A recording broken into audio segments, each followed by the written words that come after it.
The clairvoyance of being press is limited, and so we rely on press releases. The usual format of the episodes, as regular watchers would know, would be going through emails and going through games press. This time is going to be slightly different, mainly because of one thing, and that is, today, the Nintendo Switch has been released to the public worldwide, and generally, from what I've heard, it's sold out.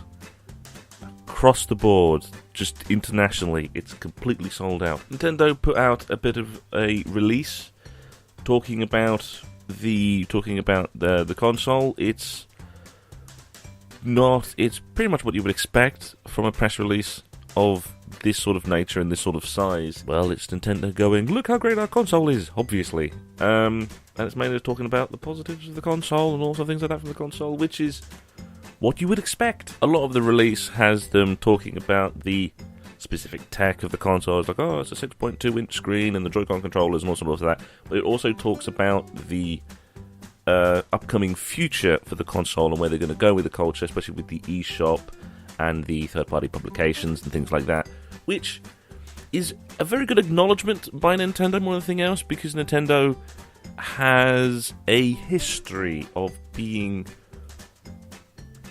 to use a word, complicated, to have a complicated relationship with third-party publishers, but at least with this console generation for them, at least with the Switch, they're being very much more open towards third-party publications and even towards IP management, looking towards things like the mobile gaming, and so it's that press release is pretty much as you would expect, but it wouldn't be doing my job if I didn't actually have a look at some of the other things that are going around, because all the press outlets would be doing reviews and things for it. And there's the New York Times, of all people, have done a very, very useful job of actually coalescing a lot of the reviews and the criticisms that have come from all the reviews. It's a kind of a long read. It's got a lot of art. It's got a lot of pieces from many outlets. It's got people from Kotaku and all them and Porygon, but it's also got The Guardian, Ars Technica, and lots of the tech people are actually on this one as well. So the first person they have on is Brian X. Chen of the New York Times, which talks about the biggest problem being the Nintendo at the moment is the fact that Nintendo has a very limited release, which is not unexpected. Nintendo have a history of doing this, and they did this with the Amiibos as well. They kind of purposefully undersell. Underselling means that they don't have spare stock that's just sitting about, but it ends up having the problem of consumer rarity is probably a phrase to use. Supply does not beat demand, which is a problem. But even then, he says, as it's quoted here, that the Switch is a mediocre portable gaming device with a short battery life and an okay screen, but it excels as a powerful and compelling home console. Which, this is going to become a point that is often said by a lot of the people, because Nintendo are very much trying to push the portableness of the console.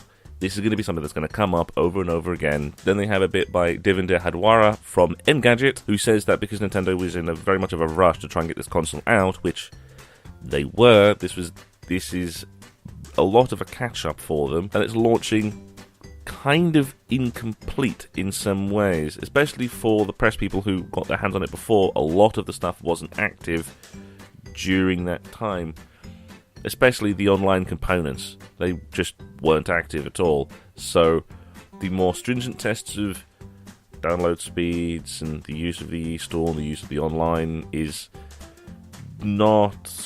it's something that just wasn't active. And so it was released incomplete is probably the best way to phrase it. That connects to what Nathan Olivares-Giles said in the Wall Street Journal, saying that the console feels incomplete without a strong lineup of games, access to Nintendo's rich back catalogue of iconic titles, and really any online services to speak of. So while The Legend of Zelda coming out today as well, which is going to be a huge plus, as we're going to get onto later, the actual catalogue of games that the Switch has is pretty limited at the moment, because the online store for the console at the moment is relatively inactive and relatively incomplete, and the release schedule for it is fairly sparse. And this is when the topic of the console's portableness comes in, with Ross Miller from The Verge saying that the most shocking thing about the Switch might be how many obvious pitfalls Nintendo has managed to elegantly avoid. Going from playing on the tablet to the TV is completely effortless, and there's no sense of compromise whether you choose to play. But as the one thing that has often come up with these reviews, battery life has always been a bit of a stickling point for the portableness of the console, especially playing games that are more graphically intensive, like the Zelda games. Although with the quality of the portable nature of the console, both Polygon and TechCrunch both ended up saying that the portable nature of the console works very well. It looks great and it acts great as a portable device. This is often one of the stickling points. As I said before at the beginning, this is one of the points where the critics always seem to have a sort of differing opinion of how the quality of the portable nature of the console actually works. You may remember from the New York Times thing, it was saying that it's a mediocre mobile console. That sort of mentality goes on with the section that they have from Arx Technica saying that the system has replaced my iPhone as a source for flexible gaming when I have a few minutes spare regardless of location. So, as I said before, the quality of the mobile experience is often a stickling point, although the thing that most people say is that as a mobile device it works well. It's just the quality that is the thing that is the differing points among critics. Criticisms of the console's mobility comes in when you have people like IGN saying that the Switch is a powerful piece of hardware with a gorgeous screen, but it's too large and power-hungry to feel like you can really take it anywhere. As a console, it's underpowered, unreliable, and lacking basic features and conveniences that all its competitors offer. Going on with AppTrigger saying the negatives of the Nintendo Switch aren't attached to what's there, but rather what's not. Minuscule storage, concerns about online play, no media streaming or other known apps at launch, and the price of accessories for future titles spell trouble if Nintendo doesn't reveal a better hand soon. So while there are many outlets praising the mobility and the portableness of the console itself, that does not mean it isn't without criticism. There are some outlets out there which do have a fair few criticisms with the device, mainly revolving around the battery life, data storage, and the usage and the connectivity of the Joy-Con controllers. That's mainly been the three that I've seen, and that's the main three standardized complaints around the portable nature of the console so far. And talking of the controllers, we have Wired saying that the Joy-Cons are quite simply the most versatile and clever controllers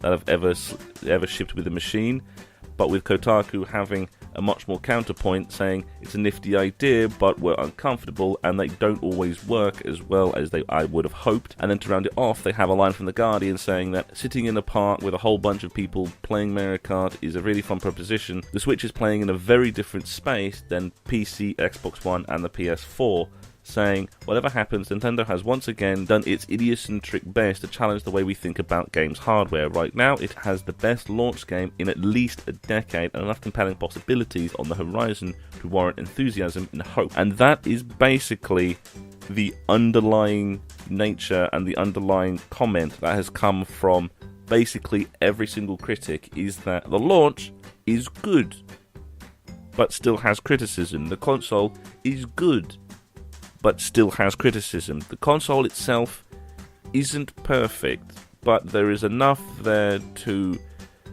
give some sort of hope that the console is going to move on and move forward and expand from its starting point. And that is basically what I think about the console so far, from every single thing that I've read over the last month, all the way going through all of the press things and all of the release week things. My overall comment is this is going to be a very interesting console, more in regards of what it will do rather than what it currently has. Like most consoles, my advice would always be to don't rush out and get one now. The early adoption nature of technology is something that many people want to do, but you have the possibility of getting a device or a platform that is incomplete in some ways. Timed refinement of the services and the device isn't there yet. So while it has Zelda Breath of the Wild, one of the most best reviewed games in at least 10 to 15 years, console itself is not without criticism. And that's it for the Press Bus this week. It's mostly about the Nintendo Switch. But with the Switch now out, that is probably the end of me talking about the Switch. Perhaps if something develops, I'm going to keep talking about it, because it is a big news story, and it's Nintendo. It's Nintendo rolling their dice again with the new console. So if you found this episode informative, please consider subscribing and sharing the video around. And I will see you on Tuesday for the next Press Rush.